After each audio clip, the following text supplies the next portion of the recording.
Hi mga mare, another day, another mini vlog. Panibagong araw nga na naman mga mare, panibagong mini vlog nga na naman tayo for today's video. Ngayong umaga kasi mga mare, pupunta ako dito ng palengke para mamili ng paninda namin sa tindahan. Kaya naman isasabay ko na nga rin yung pamimili namin, ang uulamin namin ngayong linggo. Kaya naman mas okay talaga mga mare na meron talaga akong dalang listahan kapag namamalengke para kahit papano ay wala akong nakakalimutan. At fast forward na nga lang tayo dito mga mare, nakauwi na nga pala ako dito kaya naman unti-unti ko nga muna pinapasok yung mga pinamili ko. Weekly na nga pala ako bumibili ng uulamin namin dito sa bahay mga mare dahil para sa akin mas okay nga ito para kahit papano ay hindi na nga ako kailangan araw-araw na mag-iisip kung ano bang uulamin namin. At para sa akin mga mare, tipid na nga rin itong way na ito para kahit papano ay hindi na rin ako pupunta ng palengke at para naiiwasan ko na nga rin bilhin yung mga hindi naman importante.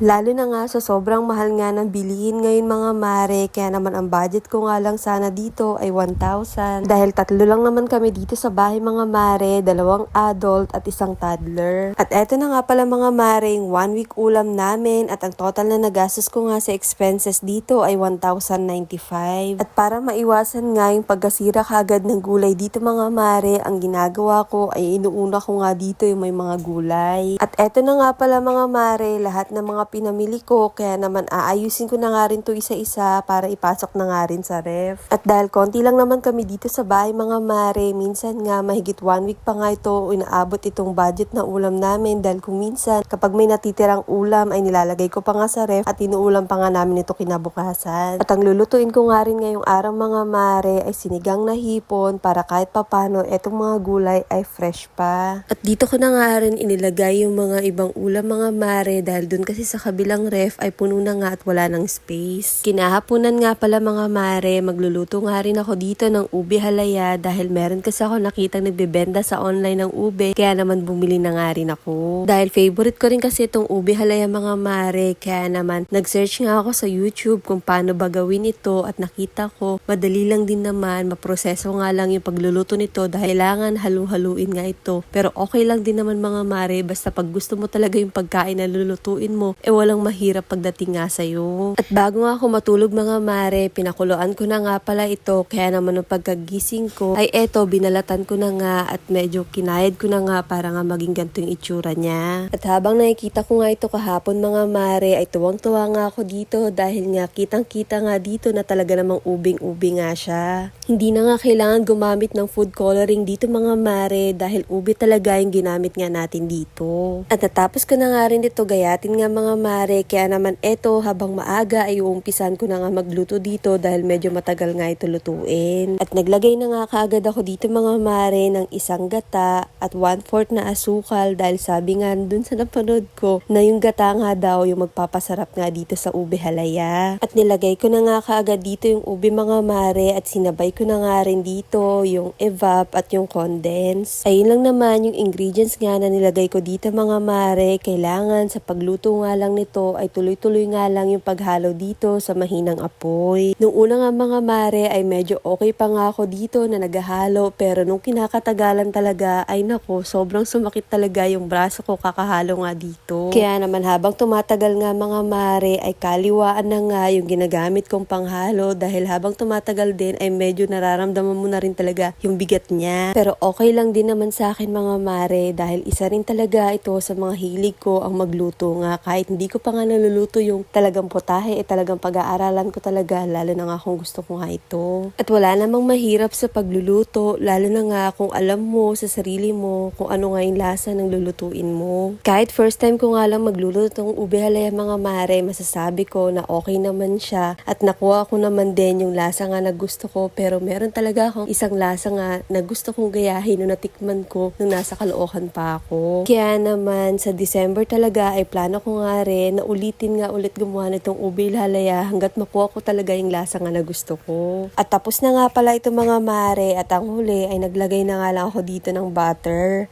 O siya, hanggang dito na lang muna mga mare. Ito